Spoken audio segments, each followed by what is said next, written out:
puis voilà, c'est... Des vinyles actuels ou des anciens vinyles? Ce sont des vinyles actuels ou des anciens? J'ai les deux. Les deux, voilà. J'ai plus d'anciens que de nouveaux. Ça, c'est sûr. J'ai les nouveaux, de ceux qui font de la musique comme on faisait avant, en fait. Il y a des gens aujourd'hui qui font encore de la musique comme on l'enregistrait il y a encore 50 ans, avec des vieux magnétos analogiques, des vieilles amplis de guitare, des vieilles batteries, tout. Dans le même processus. Et qui enregistrent ça donc en vinyle et qui, voilà, qui font... Le système de production des vinyles prévu pour justement tourner sur platine. Ah non. Il y a des auteurs, enfin des musiciens qui produisent spécialement des morceaux pour je pense au hip-hop, mais alors, les disques qui sortent sont pas faits pour faire ce que je fais avec. Ils sortent parce que c'est un format pour écouter. Après, c'est comme la platine vinyle à la base, quand elle est sortie, elle n'a pas été développée pour scratcher. C'est des gens qui en ont fait un détournement en fait. Et le fait de scratcher ou de manipuler les disques, c'est pareil, c'est pas jamais été fait. Alors après, il y a des disques qui ont été... Moi, j'ai sorti aussi un disque, alors j'ai sorti mon album en 2021, mais j'ai aussi sorti un disque outil où en fait, dessus, il y a des plages. Attendez, je vais le sortir. Donc ça, c'est vraiment fait pour scratcher. Et dessus, il y a une petite astuce physique pour détrôner Serato. Enfin, pas détrôner, mais en tout cas être... C'est-à-dire qu'en fait...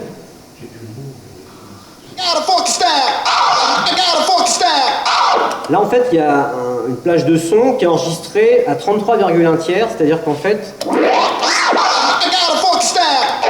Le son, en fait, il est aussi long qu'une circonférence du disque.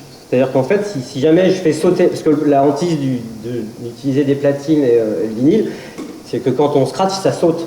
Que la cellule ne tienne pas et que du coup... Bon, alors ça, c'est vraiment l'angoisse. Mais du coup, là, c'est ce qu'on appelle un procédé scratch-proof. C'est-à-dire que c'est à l'épreuve du saut.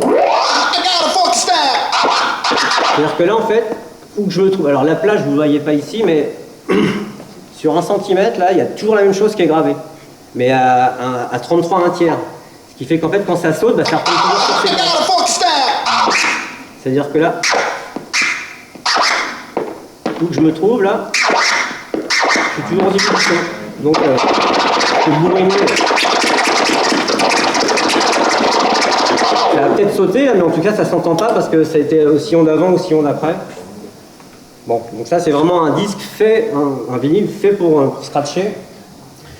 Mais sinon, la plupart des disques qui sortent pour le marché, pour les audios. C'est des chansons, quoi. Oui, voilà, c'est de la musique. Je pensais qu'il y avait des instrus spéciales, des morceaux, c'était juste une instru. Oui, il y a des disques de DJ où il n'y a que des instrumentales qui servent de base pour après utiliser le disque que je viens de sortir pour scratcher. Donc en fond, on a des instrus. Mais oui, ça existe. Mais moi, je préfère prendre des choses qui sont composées vraiment par des artistes. Moi, j'ai entendu parler de DJ qui scratchent et qui font des mélodies avec où sur le disque il y a des notes, des tonalités en continu. Ouais. Genre. Ouais, c'est ça. Et puis tu changes le pitch, donc ça fait. D'accord. Non, mais c'est pas.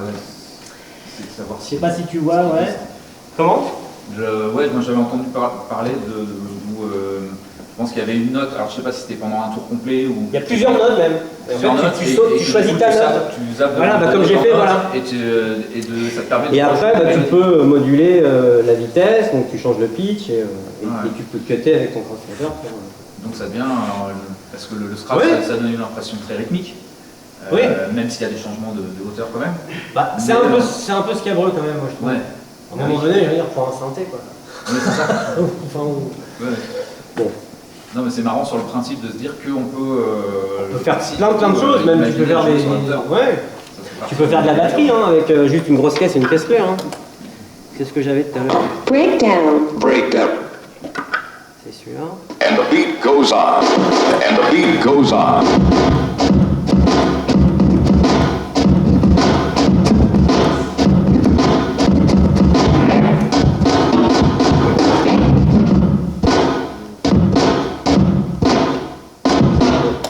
technique ancienne pour boucler, hein, c'est le hip-hop qui a développé ça. C'est-à-dire qu'avant d'avoir un sampler pour mettre une boucle de batterie en boucle, les mecs en fait prenaient 2 disques identiques et successivement répétaient le. Moi, je peux... C'est pas ce que tu as dit tout à l'heure. Voilà, parce que j'en ai un là. Tiens, bah, on va prendre ça. Par exemple.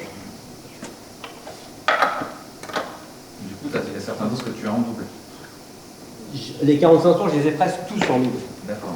Parce que ça permet vraiment de faire plein de choses. Une discographie combien de minutes Chez moi, les 33, je sais pas, 5000 et c'est 2045 tours. Ça prend de la place. Bah, j'en ai revendu en 30 ans, j'en ai revendu au moins la moitié.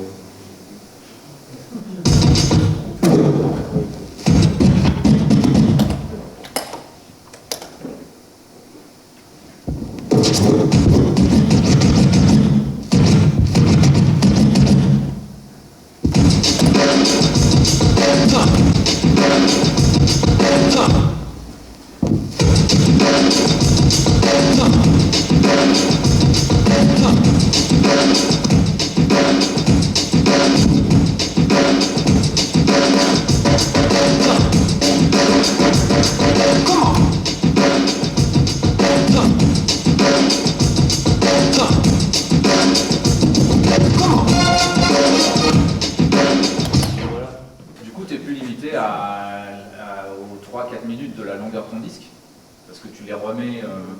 Bah, si je laisse trop longtemtemps, il va falloir que je rembourse. J'ai beaucoup de temps à prendre. Ouais, voilà. Mais à la rigueur, en les rembobinant entre guillemets au fur et à mesure, tu peux faire durer le. Ah bah, à l'infini, le oui. plaisir à l'infini, ouais. Oui.